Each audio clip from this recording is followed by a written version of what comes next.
Hi, beautiful souls. Welcome to my Nutrition 101 series. My name is Pina, nutritional therapist and energy medicine practitioner. And in today's video, we're going to be talking about estrogen dominance, the hormones estrogen, progesterone, and their relationship, my personal story with estrogen dominance and being diagnosed with endometriosis, phytoestrogens, which are naturally estrogen compound found in plants and foods, and exoestrogens, which are estrogen mimicking compounds found in the environment around us. And finally, of course, I'm going to give you some nutritional and lifestyle suggestions that you can use to start balancing your estrogen and progesterone naturally now. And before we start, I like to point out that these videos, estrogen dominance is referred to women specifically. Yes, men also produce estrogen, but the role of estrogen in men is different. Yes, they can have an estrogen dominance, but we are specifically talking about women today. The main role of progesterone within the menstrual cycle is that of maintaining a healthy pregnancy. And the main role of estrogen within the menstrual cycle is that of grow the egg. Let's bear in mind that these hormones do other things. And let's bear in mind that, yes, they're related to each other, but not only. Nothing works in isolation within the physical body. All hormones have an intrinsic relationships among each other and influence many mechanisms. So let's start with estrogen for a moment. Estrogen is produced in the ovaries mainly, and the estrogen produced in the ovaries is the one that is utilized within the menstrual cycle. But there is also another way for the body to produce estrogen, which is by converting other hormones, one of them being testosterone, in other parts of the body. The body produces estrogen in the skin, the bones, the fat tissue, the placenta, the gonads, blood vessels, and the brain. And that tells me that actually the body needs estrogen. It's produced a little bit all over. And the reason why is because its main role is that of cellular growth. So, for example, within the skin and the blood vessels, estrogen is present to promote the growth of those tissues. Within the bone, same thing. Brain, like we saw in my last video, estrogen raises serotonin levels, so promotes well-being. In the placenta, well, that's something we can deduct. Of course, the placenta needs to grow as the fetus grows, so hence why estrogen is present there. And because of that, what an estrogen dominance can cause is growth of tissues. So tissues like uterine fibroids, cysts, endometriosis. Also, an estrogen dominance can cause problems with fertility and PMS symptoms, which is an array of symptoms that varies from physical to emotional that women experience the week before their period usually. Not all women, but a great majority of them. So what is an estrogen dominance? Well, it's simply when the body produces or cannot manage to get rid of estrogen, and therefore its range is higher than what a balanced range should be. If we look in the specific, what causes estrogen dominance can be external factors, like of course estrogen-based medication, oral contraceptive pills, or hormone replace therapy, or estrogens in the environment called exoestrogens. We're going to be talking about that in a moment. Another thing that can cause estrogen to rise a lot is stress. Stress raises cortisol and lower progesterone. So with low progesterone in the body, it is easier to get estrogen dominance. Why? Here's the relationship between estrogen and progesterone. Progesterone regulates estrogen metabolism within the body. Does it in 2 or 3 different ways, but in very simple terms, it literally lowers estrogen in the body. So low progesterone, high estrogen. I used to think that high estrogen dominance will cause progesterone to lower, but actually it's the other way around. You have to have a case of low progesterone to start with, and only then you risk for an estrogen dominance. Also, another thing that causes an estrogen dominance is excess body fats. In fact, obese women are a high risk factor for estrogen dominance. The mechanism is that the higher fat tissues, the higher estrogen in the body. And finally, high alcohol consumption. Why? Because the liver is where alcohol is metabolized and where estrogen is metabolized. So high alcohol consumption impairs detoxification of the liver, therefore impairing detoxification of estrogen as well. How do you know you have an estrogen dominance? You can check your hormones with the hormone panel, or if you've been diagnosed with any estrogen-related conditions, such as uterine fibroids, cyst, or endometriosis. Even though it's not quite straightforward. For example, uterine fibroids, which are the most common benign tumors in women, are not only related to estrogen dominance. They also, just like any condition really, are multifaceted. There are biological and genetic factors that influence each condition. I was diagnosed with endometriosis a few years back. I tried everything. The oral contraceptive pill, which is the first line of resolution that your doctors would suggest. That didn't work. That made my PMS symptoms worse. To a point I actually went for a laparoscopy where they removed some of the endometriosis lesion. And they put me on a coil, an intrauterine contraceptive. And that made things worse. Half of the month I was suffering from pain. The only way I got better was actually I did a nutrition protocol with a herbal medicine practitioner. They adjusted my diet, and that was the first time ever that I've changed my diet. And they also gave me some herbal remedies to take. And my symptoms literally disappeared. And as today I can say there's no endometric tissues there. So the way the estrogen dominant is tackled from a nutritional perspective is by looking at the liver, because we know that liver is the one that does eliminate estrogen. And what happens with estrogen is that a dominance can be the body produces normal amounts, but the liver and the kidney to a certain extent not managing to detoxify it properly. So what happens with estrogen is go back into circulation. Also, we're looking at the gut flora, and we're looking to replenish and look after as much as we can that aspect of the body, because the gut flora, the good bacteria in our body, are the ones that prevent the recirculation of estrogen.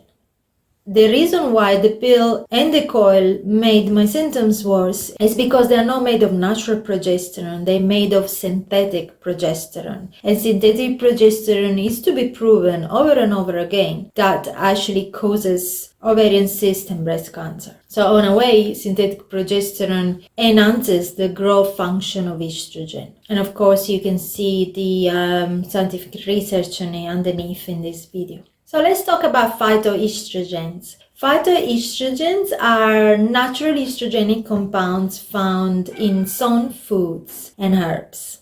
They act as weak estrogen within the body. So let's say you have an estrogen dominance and you know you're producing more estrogen than normal, or you're not eliminating your estrogen very well. These phytoestrogen from plants sit into the receptors of estrogen, misplacing your one.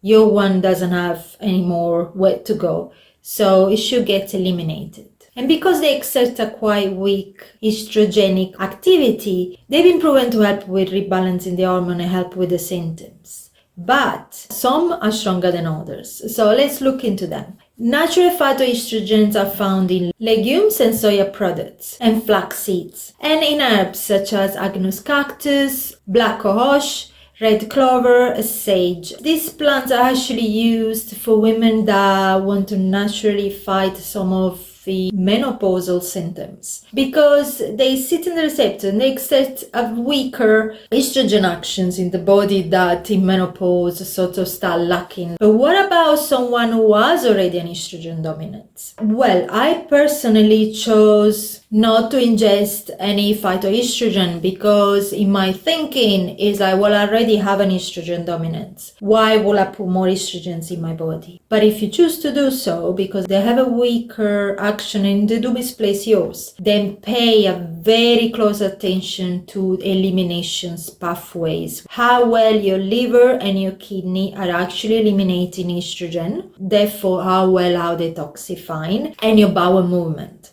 Are you regular?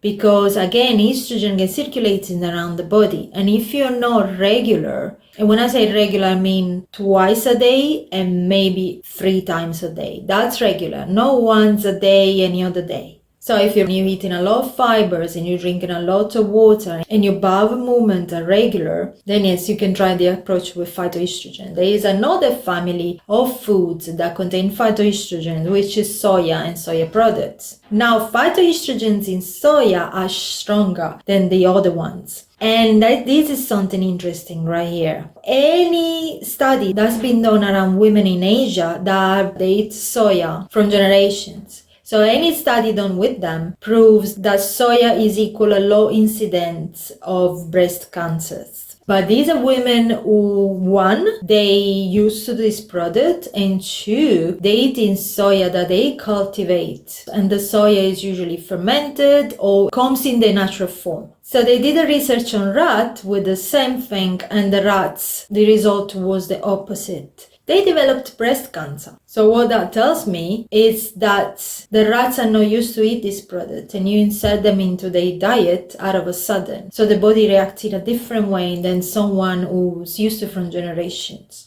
And also another very important thing, when it comes to the Western world, the soya products that we have here are highly processed. So personally, I steer away, completely up to you, of course. And please check with your body. Okay, so here's some tips for you to start off naturally balancing your hormone. Nutritionally, there's a couple of food groups that you do want to avoid. First, alcohol. Of course, we saw why. Put a burden on the liver and its detoxification pathway. The second food group you want to avoid is dairies, because milk has growth factors. Think of the mother giving milk to their baby to grow. So in the human body, milk enhances estrogen production. And it doesn't matter if it's organic or not in this case, because milk is milk, and like milk, any dairy products as well, unfortunately.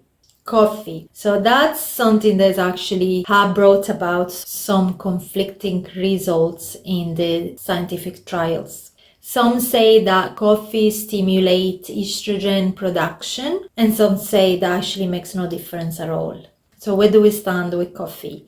I'll say, if you love coffee, look at the way you drink coffee. Number one, choose organic. Why? Because coffee is one of the most sprayed crops in the world. So by choosing organic, you get rid of the pesticides in the coffee, which are hormone disruptors. Another thing is how you take your coffee. Do you take with milk and sugar? Then milk and sugar are pro-inflammatory, both of them, so they're no good anyway. And the quantity. 300 milliliters is apparently the quantities to a study that might cause your estrogen to rise. So anything underneath that should be safe. And also, most important, the mechanism of action is got to do with cortisol rising. Coffee raises cortisol, stress hormones, which in turn lowers progesterone, which in turn, we know, increases estrogen. So if you were to, for example, do not rely on coffee as a first drink in the morning. You'll have your glass of water, your lemon juice with water, or herbal tea, and then have your coffee as more like a pleasure, like mid-morning or after lunch. Then you're less likely to stimulate your cortisol levels.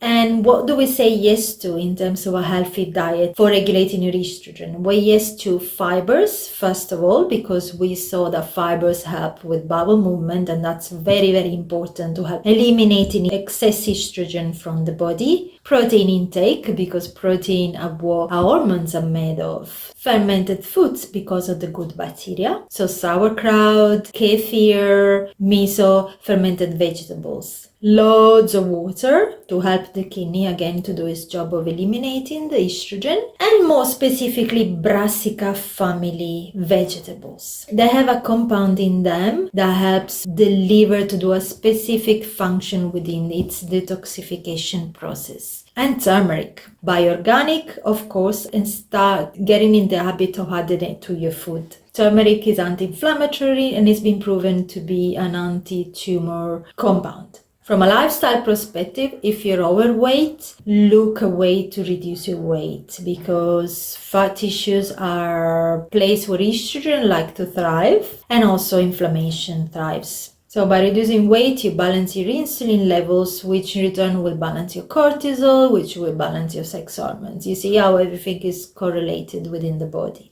If you stress, look a way to reduce your stress levels, again, for the same reasons. So breathing, walk in nature, meditation, yoga, and other relaxation practices like getting a massage, for example. From a supplement perspective, if there was one supplement that I can safely suggest, it will be magnesium plus vitamin B6.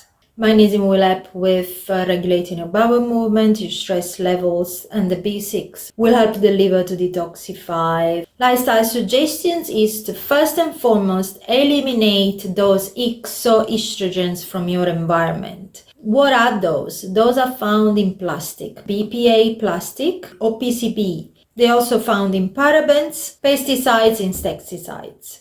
So the parabens are usually found in your body care products, everywhere from shampoo to body creams and your makeup. And now lately you've seen more and more products that are saying paraben free because they are finally being accepted to be hormonal disruptors, and especially the parabens being actually estrogen mimicking within the body.